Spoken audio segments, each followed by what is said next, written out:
Why is everyone quitting YouTube in 2024? I'll give you my perspective. I've been doing YouTube for a while, about 10 years now. We have a gardening channel called Epic Gardening. And even I put out a video recently about how I'm changing my approach to the channel. I'm not quitting, but I am definitely rethinking the way that I look at creating on YouTube in my 11th year of doing it. And we've seen some of these big creators, Matt Pat, Tom Scott's video, just probably popped the balloon for a lot of these large OG YouTubers and made them sit back and think, hey, should I keep doing this at the pace that I've been doing it for the last 3, 4, 7, 10 years? And I think a lot of them are looking at it and saying, no, the equation doesn't make sense the way that it used to. And a lot of these creators are at the top of their game. I mean, they're top 1% or top 1% of 1% creators who have excelled. And they've done that for so long that it's probably just time for a change. And the cool part about this, although it's sad, I mean, I love Tom Scott's videos. Fortunately, there's 10 years of them every single week to look at. And I don't think I've seen everyone, but it is sad that he's not going to make more of those videos because they are masterpieces. I consider him one of the best YouTubers to have ever been on the platform. But it's also cool because YouTube as a platform, YouTube as a community, and the broader ecosystem of making content on the internet has evolved to a point where you actually can spin the channel down and not effectively fire yourself from your own job because they've garnered enough success from the platform that they can actually retire, which is kind of what you want. I mean, if they were working normal careers, if I was working a normal job, there's a point where I don't want to keep working.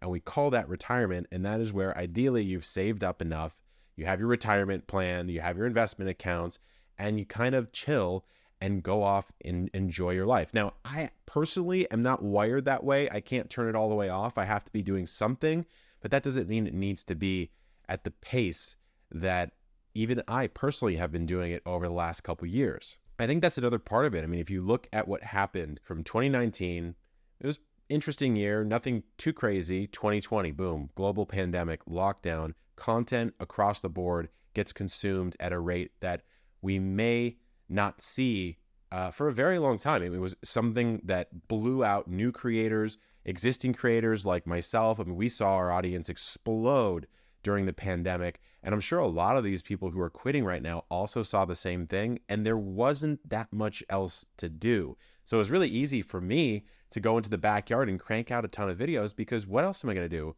There's nothing open out in the world. Nothing is open. Everyone's masked up. Everyone's staying away from one another. I'm sitting in the backyard growing my vegetables, making my videos. What's the harm in putting in a 16-hour day, sun up to sundown, especially when you're actually building a business behind YouTube that requires you to do other stuff besides making a video? And when you look at a guy like Matt Pat, I mean, the guy's got 4 channels, a merch line, all of these other ancillary businesses and tasks and projects that he's doing behind the scenes that I guarantee you have no sense for.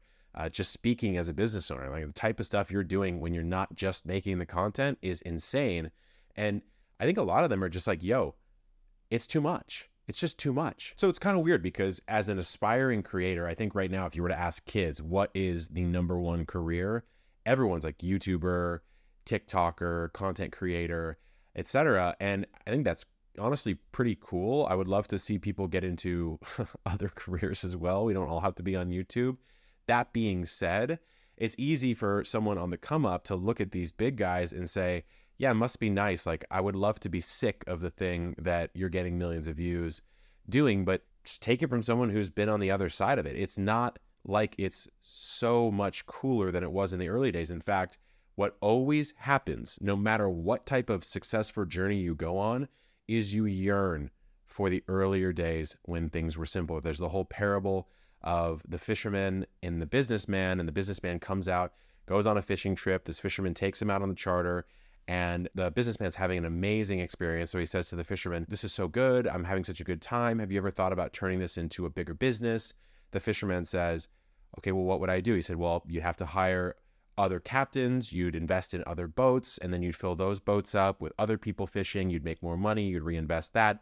And then eventually you'd be able to sell all of those boats and your business to someone else. And then the fisherman says, well, what would I do all day if I did that? And then the businessman says, well, you would be able to do whatever you want and fish on the beach if you want. And the fisherman says, that's what I'm doing.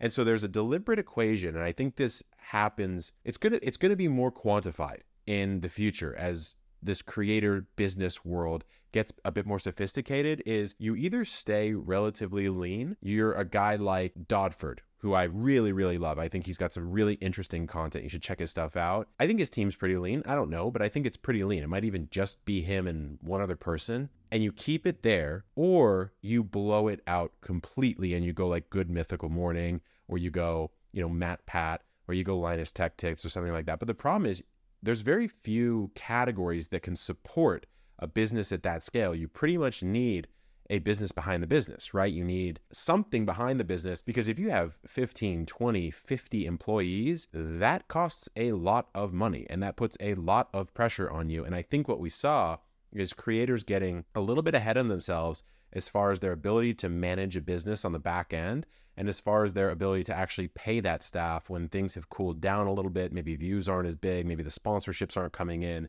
maybe sales aren't as good, and they're going, I need to scale it all the way back down. I mean, if you look at what Matt D'Avella just did, that's what he did. He had 10 or 11 people on his team.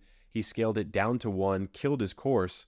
And it's probably a really smart move. He doesn't even know what he's going to do next. That's fine. You don't have to know what you're going to do next. But he tried it. It didn't work out for him, didn't feel good for him, and he went all the way back down. And then you got a guy like Mark Manson or an Ali Abdaal.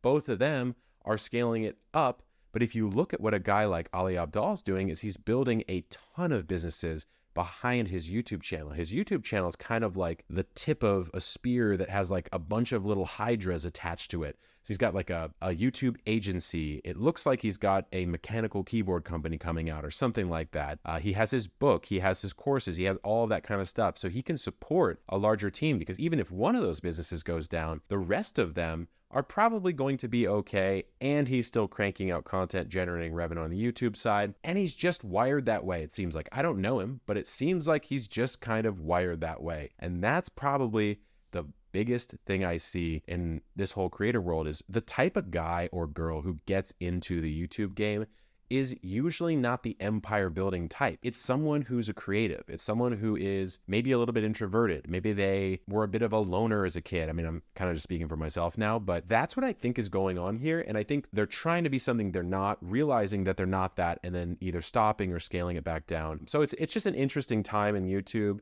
As far as what's coming next, my personal prediction is people are going to scale it back down, get really lean, and do a lot with a lean team with a different style of video. A little bit more authentic, a little bit less, I don't know, Mr. Beastie, if you want to call it that. Then you're also going to see people go more of a network approach. And that's actually what we're doing at Epic Gardening. This is what makes the most sense for us and for our business, is to go this network approach, because it's a huge world, in the world of plants. And me as the founder of the company, I don't know every single thing about every single plant. I mean, I know a lot, don't get me wrong, but you kind of have to be like 65 years old to know a ton about fruit trees, because you kind of have to live through the seasons in which those fruit trees grow. And so we're looking at bringing on people to help us build out the Epic Gardening ecosystem, which is what I'm calling it.